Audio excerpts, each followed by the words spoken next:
তালিকা তৈরির পর গেল ৩ বছরে কর্ণফুলী নদীর জায়গায় অবৈধ স্থাপনার সংখ্যা আরও বেড়েছে। উচ্ছেদ শুরুর আগে শুক্রবার সীমানা পিলার নির্ধারণ এবং স্থাপনা চিহ্নিত করতে গিয়ে এ তথ্য পেয়েছেন প্রশাসনের কর্মকর্তারা। এ সময় তারা স্থাপনা সরিয়ে নিতে মাইকিং করে। ভূমিমন্ত্রী জানিয়েছেন, এবার যে কোনো মূল্যে নদীকে দখলমুক্ত করা হবে।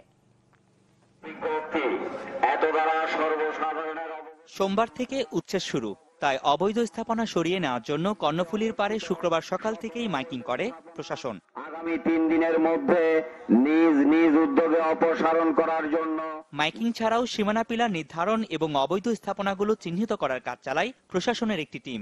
কর্মকর্তারা জানান, ২০১৫ সালে ২১১২টি অবৈধ স্থাপনা চিহ্নিত করা হলেও গেল ৩ বছরে তা আরও বেড়েছে। বিশেষ করে নতুন অনেক কাঁচাঘর তোলা হয়েছে নদীর জায়গায়। বেশ কিছু পিলার খুঁজে পাওয়া যাচ্ছে না, সেগুলো আমরা আবার নতুন করে তৈরি করছি।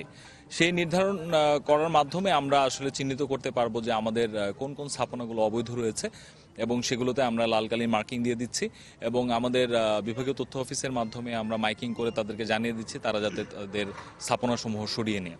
সর্বশেষ ৩ বছরেও কিন্তু বেশ কিছু স্থাপনা বেড়েছে। প্রশাসনের আহ্বানে অবৈধ স্থাপনা ছেড়ে দেওয়ার কথাও জানান বসবাসকারীদের কেউ কেউ। আমাদের জানা মতে আমাদের কোনো অবৈধ জায়গা জমি আমাদের এখন কোনো দখলে নেই। যদি থেকে থাকে, যদি মৌজা মেপ অনুযায়ী কোনো জায়গা জমি যদি আমার ত্রুটি থাকে, আমরা এটা ঠিক করে নিব। যদি অপসারণ করতে হয় আমরা এটা নিজস্ব খরচে আমরা অপসারণ করে দিব। এটাতে আসলে আমাদের প্রতিষ্ঠানের তো অনেক প্রবলেম হবে, যেমন গোডাউন ভাঙা পড়বে, প্লাস আমাদের যে ঘাটগুলো তো প্রায় বন্ধ হয়ে যাবে।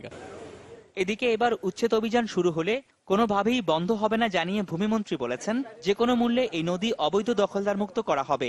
এছাড়া উচ্ছেদের পর পুনরায় নদী দখল ঠেকাতে নানা উদ্যোগের কথাও জানান তিনি। এটা চট্টগ্রামেরই সম্পদ এবং এটাকে আমরা ঠিকভাবে ধরে রাখতে হবে।